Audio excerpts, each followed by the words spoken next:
Is it a cull too far? The John Muir Trust is using out-of-season licences to shoot animals at night on the Quinag estate in the Highlands of Scotland. The Ascent Crofters Trust, or ACT, depends on the animals for its commercial deer stalking operation and opposes the culls. Crofters say the cull is unwarranted.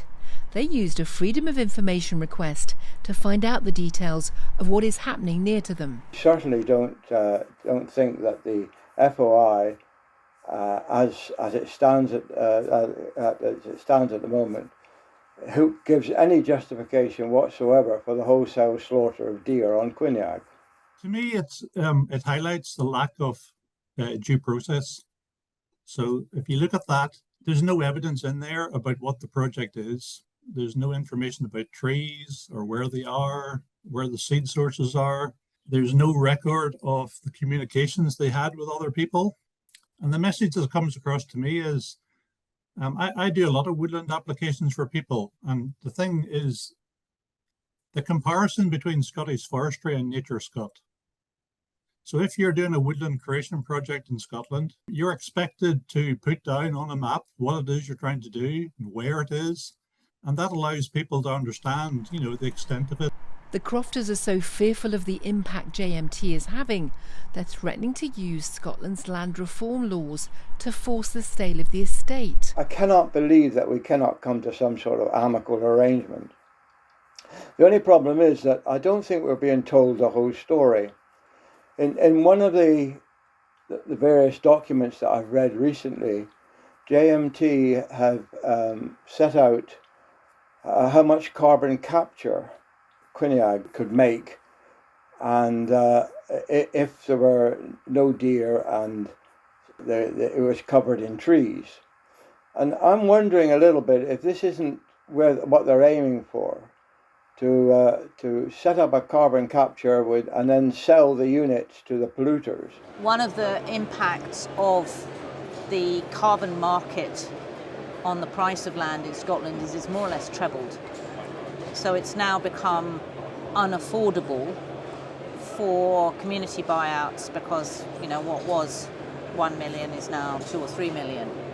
And the land fund just doesn't have the resources, nor is it possible to raise the additional money for local people to buy land. History of kind of conflict between, deer sector, if you like, the sports shooting sector on one side and the conservation and environmental sector on the other. We think it will be resolved. We think things are improving.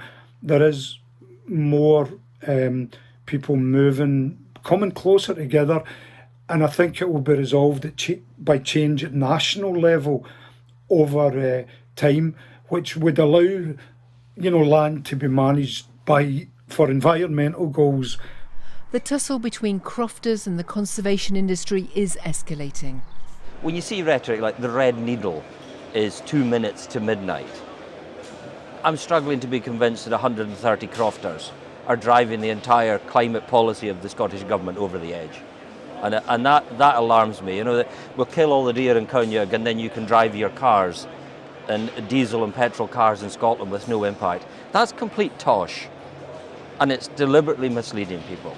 And I think, in a nutshell, what are we doing? We're driving communities apart, when if we're going to truly fight the climate crisis, we have to bring communities together. The Scottish Gamekeepers Association says the crofters' concerns need to be addressed. At the moment, it doesn't look as if John Muir Trust want any discussion. They're cracking on and doing what they feel they need to do, whereas the community feel that they're on the outside of everything, just having to watch as things which could be detrimental to them are carried out, and that's not an ideal position for anybody. Scientists say what is playing out in Quinag is a reflection of the wider battle for the future of the land in Scotland. There's a huge amount of tree planting, commercial and native trees, across the whole of the Highlands on a very big scale, and that is converting one of the most natural landscapes remaining in Europe into a design landscape. We are converting the Highlands to be like everywhere else in the world, where humans are in charge. They're dictating what should be there, and they're dictating the direction nature should be going, rather than just standing back and letting the Highlands carry on as they have for the last 10,000 years, which is largely left to themselves. In 1992, the Crofters became the owners of the North Ascent estate. It was a pivotal moment in the land reform movement. The current land reform laws allow for crofters to mount a community buyout of the mountain from JMT. Crofters are exploring the feasibility of the purchase. I'm 100% in favour of a buyout, but it's a really big undertaking, you know, and people know that. I mean, when the crofters bought their land 30 years ago, you know, they weren't unanimous in support of that at the time. There was some people who thought, yes, let's go for this. And there was some people would have thought, well, can we do this? Is it too much? How do we raise the money? All of these things. So there will be a variety of views on these things.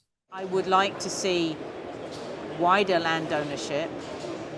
I would like to see a wider understanding of how we can reap those environmental benefits in meaningful, remunerative ways for local people, rather than it always being the preserve of incomers of whatever type they are. I think the important thing is that the microscope of society is on us as a small group. Now, we're a community like any other community. The thing to take away from Scotland, I think, at the moment, is that there is legislation in place in Scotland for communities when the neighbouring landowner or land interest doesn't serve their social community interests, that they can make a bid to buy. I think one of the things I would say to your viewers is we are a community. Maybe we should look carefully at community opportunities as a community of interest, that where things aren't going in our heart and mind what's right for the community, there may be the scope for us to join with people like the Ascent Crofters and say, we're here to support you, we're a community of interest. Let's make change when it doesn't work. Are you saying that the Fieldsports community should work with the Ascent Crofters, maybe purchase Quinag? Why not? The legislation's there to let it happen. As the conflict between the crofters and the conservationists gets fiercer, Quinag could be the site of a new battle we will one day view as historic. It may shape the future of how the Scottish landscape is managed for generations.